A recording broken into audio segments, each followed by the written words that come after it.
Terima kasih atas pertanyaannya. Saya pikir pertanyaan dari Bapak yang pertama dan Mas yang dari Republika itu bisa sekaligus ya dijawab.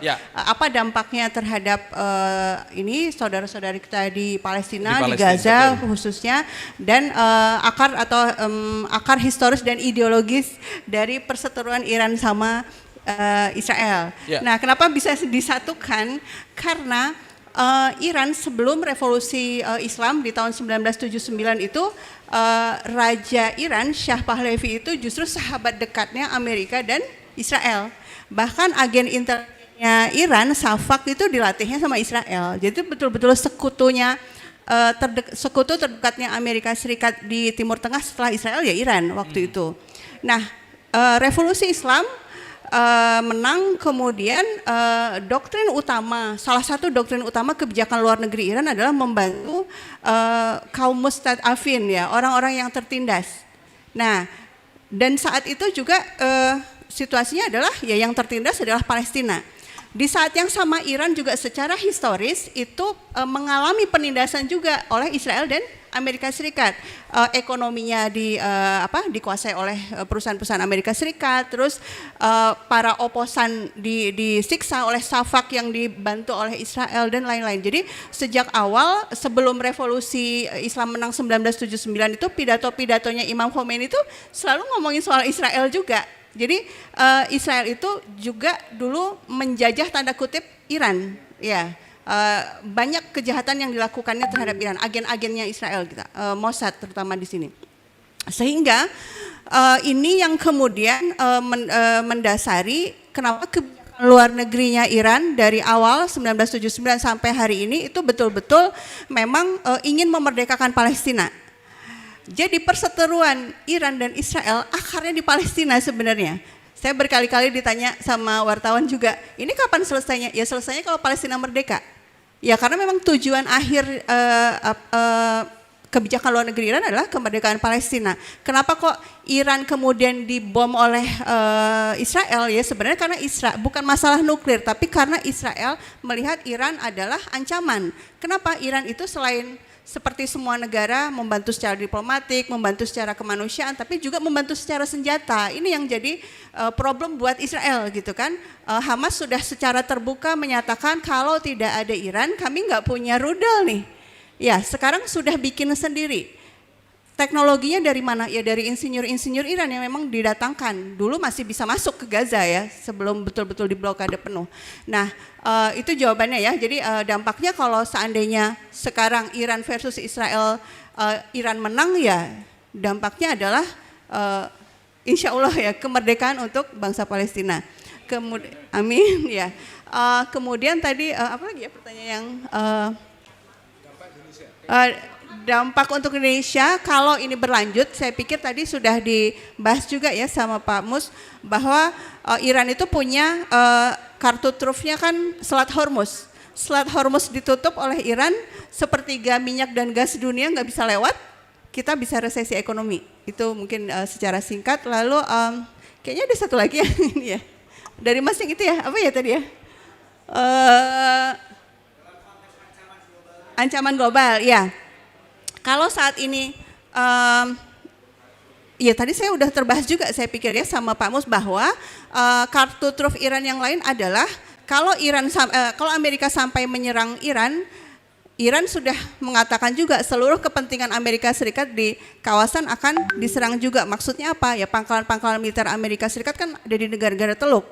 Kalau itu diserang, ekonomi negara-negara Teluk ini juga akan hancur juga. Jadi saya pikir tadi mungkin menjawab yang Mbak yang terakhir, apakah jadi perang dunia? Saya pikir enggak, karena semua sekarang pasti rame-rame menekan Amerika supaya tidak menyerang Iran, karena semuanya jadi rugi gitu. Kalau itu terjadi. Iya, baik, terima kasih. Terima kasih, tepuk tangan dong buat Mbak Dina. Langsung ke Pak Mus untuk merespon pertanyaan-pertanyaan yang tadi sudah ditanyakan dan relevan.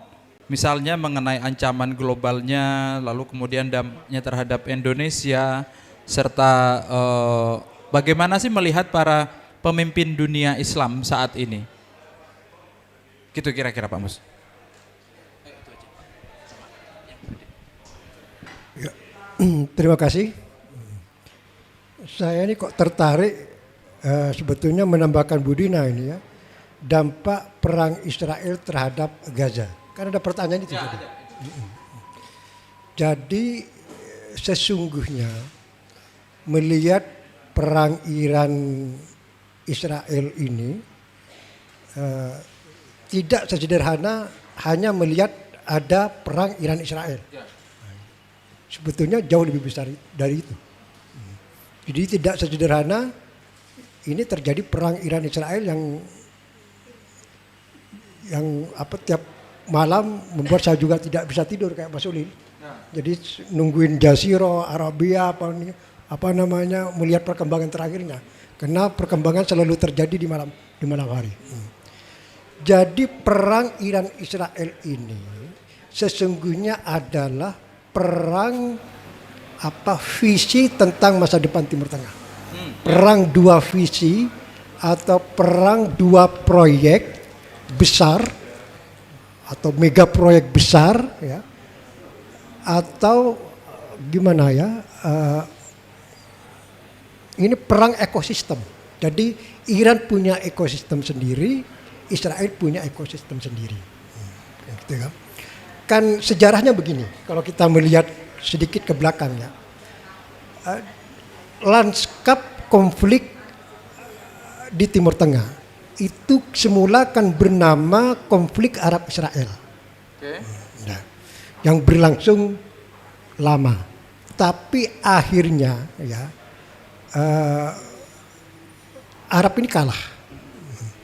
Dan Israel ini Netanyahu sering sesumbar atau sering dengan sombong lah bahwa Israel sudah mengalahkan Arabisme. Jadi Israel itu selama beberapa dekade itu menghadapi proyek Arabisme yang dipimpin oleh Gamal Abdel Nasser pada tahun 60-an ya. Dan kemudian terjadi perang 67 ya. Dan perang 67 Arab kalah telak dan sebetulnya itu awal atau terkuburnya Arabisme. Awal kekalahan Arabisme.